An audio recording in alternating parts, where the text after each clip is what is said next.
अस्सलामुअलैकुम, welcome back to my channel vlog with Sheema Khan. तो जी कैसे हैं आप सब लोग। आई होप कि आप सब लोग खैरियत से होंगे और जहाँ जहाँ भी होंगे खुश और आबाद होंगे। और मेरी यही दुआ है अल्लाह ताला से कि अल्लाह पाक हम सबको हर तरह की नागहानी आफतों, मुसीबतों, बलाओं और बीमारियों से महफूज रखे। आमीन या रब्बुल आलमीन। और जिसकी जो भी परेशानी हो, तकलीफ़ें हो, अल्लाह ताला उसे अपने करम से दूर कर दे। तो जी आज का व्लॉग स्टार्ट करने से पहले मैं आपके साथ कुछ शेयर करना चाहती हूँ। मैं आपके साथ शेयर करना चाहती हूँ एक छोटा सा और इजी सा नुस्खा जो आपके बहुत ज़्यादा काम आएगा। तो जी जैसा कि आप सब लोग जानते हैं कि ये बरसात का मौसम चल रहा है और इस मौसम में हमें तरह तरह के कीड़े मकोड़े बहुत ज़्यादा देखने को मिलते हैं। जो कीड़े हमने कभी पूरे साल देखे नहीं होते हैं वो इस मौसम में बहुत ज़्यादा हमें दिखाई देते हैं, जिसकी वजह से हमें बहुत सारी परेशानियां होती हैं। इस मौसम में छिपकली दिखती है और कान सिलाई और इस तरह के बहुत सारे कीड़े जो हैं वो हमारे घर में आने लगते हैं। ख़ास तौर से हमारे बाथरूम और टॉयलेट में इस तरह के कीड़े बहुत आते हैं क्योंकि वहाँ पर नमी और गीलापन रहता है। तो जी मैं उस दिन जब अपनी अम्मी के घर पर गई थी तो मेरी नीस उस दिन बाथरूम में जाने से बहुत डर रही थी क्योंकि वहाँ पर बहुत सारी कान सिलाइयाँ बार बार आ जा रही थी और जिसकी वजह से वो बहुत ज़्यादा डर गई थी।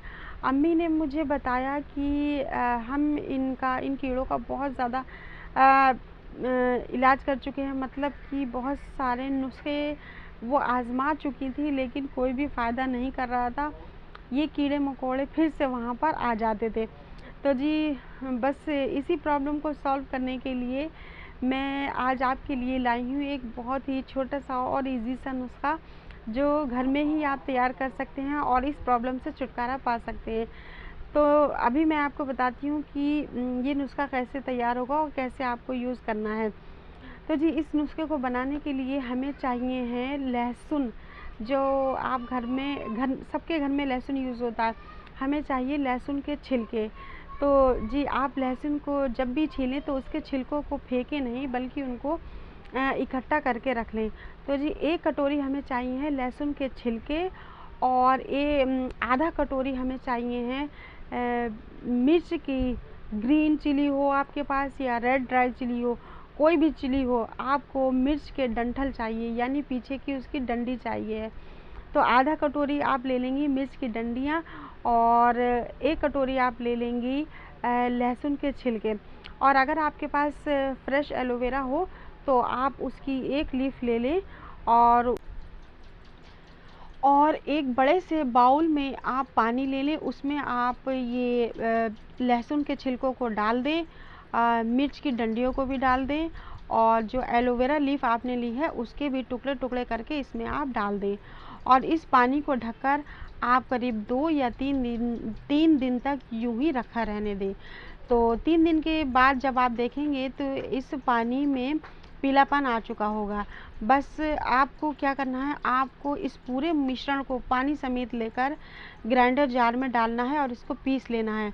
और फिर इसके पानी को आपको छान कर अलग कर लेना है और इस पानी को आपको भरना है स्प्रे बॉटल में। तो इस पानी को आप इस स्प्रे बॉटल में छान कर भर लेंगे और आपकी ये दवा यानी आपका ये नुस्खा तैयार हो गया। तो जी जहाँ जहाँ भी आपको आपके घर में ऐसी इस तरह के कीड़े मकोड़े दिखते हैं, छिपकली दिखती हैं, मच्छर आते हैं, कान सिलाई आती है, जिस तरह के भी कीड़े आपको दिखते हैं वहाँ वहाँ आप इस पानी को स्प्रे कर देंगे। आप देखेंगे कि इसकी खुशबू से आपके घर से ये सारे कीड़े गायब हो जाएंगे और दोबारा आपके घर में आने की भी कोशिश नहीं करेंगे। तो जी बस मैं चाहती हूँ कि आप सब लोग भी एक बार इस नुस्खे को आजमाएं और इसका फ़ायदा उठाएं। मैंने अपनी अम्मी और भाभी को भी ये नुस्खा बताया था, उन्होंने भी यूज़ किया और जो इतने सारे दिनों से उन्हें ये प्रॉब्लम थी उनकी ये प्रॉब्लम भी सॉल्व हो गई है। तो जी मैं चाहती हूँ आप सब लोग भी इस ईज़ी से नुस्खे का यूज़ ज़रूर करें और अपनी इन कीड़े मकोड़े की समस्याओं से छुटकारा पाएँ। बस अब चलते हैं अपने व्लॉग की तरफ। अब मैं आपके साथ शेयर करती हूँ अपनी रूटीन। यहाँ मैं आप लोगों को एक ज़रूरी बात और बता दूँ कि अगर आप लोग इस मिश्रण को ग्राइंडर में पीस कर छानना नहीं चाहते हैं तो बस आप बिना पीसे ही इस पानी को छान कर रख लें, तो भी ये दवा उतनी ही इफ़ेक्टिव होगी जितनी कि ये पीस कर होगी।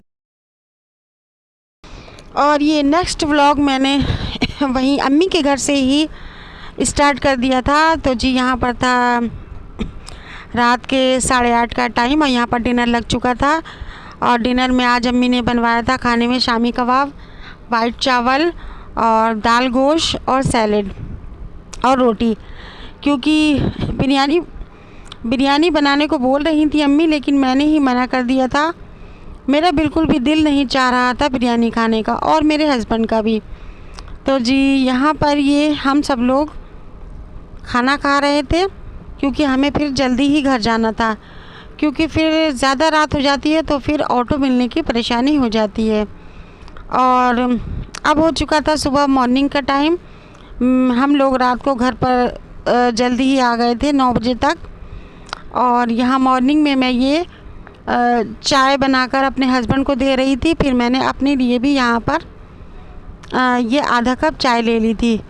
तो सुबह को मैं चाय ज़रूर पी लेती हूँ क्योंकि मैं इसमें इलायची वगैरह डालकर चाय बनाती हूँ, तो ये मुझे ज़्यादा नुकसान नहीं करती है, इसलिए मैं सुबह सुबह चाय ज़रूर ले लेती हूँ।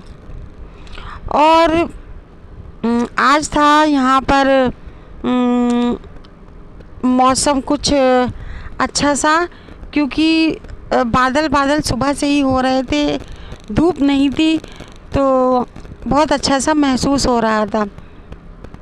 तो जी बस फिर मैंने अपनी चाय पी और फिर मैं यहाँ पर आज सोच रही थी कि अब मैं नाश्ते में क्या बनाऊँ, क्योंकि रात तो हम लोग अम्मी के घर पर थे, इसलिए मैंने तो कुछ नहीं बनाया था, इसलिए आज यहाँ पर नाश्ते के लिए कुछ नहीं था। तो मैंने अपने हस्बैंड को यहाँ पर दे दिया था ऑमलेट बनाकर, तो उन्होंने वही खा लिया था। और जी बस उसके बाद सारा काम निपटाकर मैं यहाँ पर आ गई थी अपनी बाजी की तरफ थोड़ी देर के लिए। और आजकल बस बाजी के घर पर शादी की तैयारियाँ चल रही हैं, क्योंकि मेरी नीस की शादी है। बस 2 महीने ही रह गए हैं शादी में, इसलिए उनके घर बस शादी की तैयारियां चल रही हैं। और मैं भी कभी कभी बाजी के घर चली जाती हूँ। पहले तो मैं ज़्यादा चली जाती थी, लेकिन अब जब से मेरी ये नेक में प्रॉब्लम हुई है, गर्दन में दर्द हुआ है, तो मुझे कहीं भी जाना कुछ अच्छा नहीं लगता है। मुझे जब तकलीफ़ होती है तो मैं बस अपने घर पर ही रहती हूँ। और जी बस यहाँ पर था इवनिंग का टाइम और मैं सब्ज़ी की शॉप से जाकर और बहुत सोचने के बाद आज मैं ले आई थी यहाँ पर मूली। तो आज मैं बनाऊँगी यहाँ पर मूली की भाजी। और मैंने जब मूली की भाजी ली तो ऊपर से तो उसका पूरा जो बंडल बना हुआ था वो साफ़ लग रहा था, लेकिन जैसे ही मैंने घर पर आकर ये मूली की गड्डी को खोला तो अंदर से इसमें सारे पत्ते ख़राब निकले थे। तो बस ऐसा ही कभी कभी धोखा कर देते हैं दुकानदार। तो जी बस मैंने सारे ख़राब पत्ते निकाल कर फेंक दिए और फिर मैंने जितनी भी बची थी उसको काट लिया और अच्छे से वॉश कर लिया। और फिर मुझे लग रहा था कि मेरी ये मूली की सब्ज़ी थोड़ी कम हो जाएगी, तो जी मैंने यहाँ पर भिगो दी थी थोड़ी सी दाल, क्योंकि मैंने सोचा कि सब्ज़ी कम है इसलिए मैं थोड़ी सी दाल बना लूँगी। और जी बस सितंबर आ गया है और मौसम का हाल ये है कि अब दिन में तो गर्मी होती है, लेकिन जैसे ही शाम का टाइम होता है हवा में ठंडक आ जाती है और थोड़ी ठंडी ठंडी हवा चलने लगती है, जिसकी वजह से ऐसा महसूस हो रहा है कि बस सर्दियां आने ही वाली हैं। तो जी बस हमारी सिटी में जहां मैं रहती हूँ ये है हिल स्टेशन, तो यहाँ पर थोड़ा सितंबर के महीने से ही थोड़ी हवा में ठंडक आ जाती है और रात को यहाँ पर सर्दी भी महसूस होने होती है। तो जी बस मैं यहाँ पर दिखा रही थी आपको मिर्च। तो आजकल ग्रीन मिर्च बहुत अच्छी आ रही हैं, मोटी भी होती हैं और लंबी भी होती हैं। और टमाटर भी आज मुझे बहुत अच्छे मिल गए थे, रेड टमाटर मिले थे आज मुझे, वरना इतने दिन से तो बस टमाटर की अच्छी क्वालिटी भी नहीं आ रही थी। और जी बस यहाँ पर मैं अब कर रही थी खाना बनाने की तैयारी। और पानी की अपडेट ये है कि फिर से यहाँ पर पानी बहुत दिन हो गए नहीं आया है और हम लोगों को बहुत ज़्यादा परेशानियों का सामना करना पड़ रहा है। हस्बैंड मोहल्ले में से किसी के घर से पानी भर कर ले आते हैं, तो बस उसी में ही हम खर्च चला रहे हैं। और बस यहीं तक थी मेरी आज की ये वीडियो। अगर आपको अच्छी लगी हो तो प्लीज़ इसे लाइक, शेयर और सब्सक्राइब कर दीजिएगा और मुझे अपनी दुआओं में ज़रूर याद रखिएगा। मिलती हूँ आपसे नेक्स्ट वीडियो में। अल्लाह हाफिज़। और हाँ, यहाँ मैं आप लोगों से एक बात और कहना चाहती हूँ कि अगर आप लोगों ने यहाँ तक मेरी वीडियो पूरी देख ली है तो प्लीज़ मेरी वीडियो को लाइक भी ज़रूर कर दें, क्योंकि आप लोग भूल जाते हैं, इसलिए मैंने सोचा आप लोगों को याद दिला दूँ। और काइंडली मेरे चैनल को भी सब्सक्राइब ज़रूर कर लें और मुझे थोड़ा सा सपोर्ट करें। मुझे आप लोगों के सपोर्ट की बहुत ज़्यादा ज़रूरत है। तो मिलती हूँ आपसे नेक्स्ट वीडियो में किसी अच्छे से व्लॉग के साथ। और तब तक के लिए अल्लाह हाफिज़। अपना ख्याल रखिएगा और अपने अपनों का भी ख्याल रखिएगा।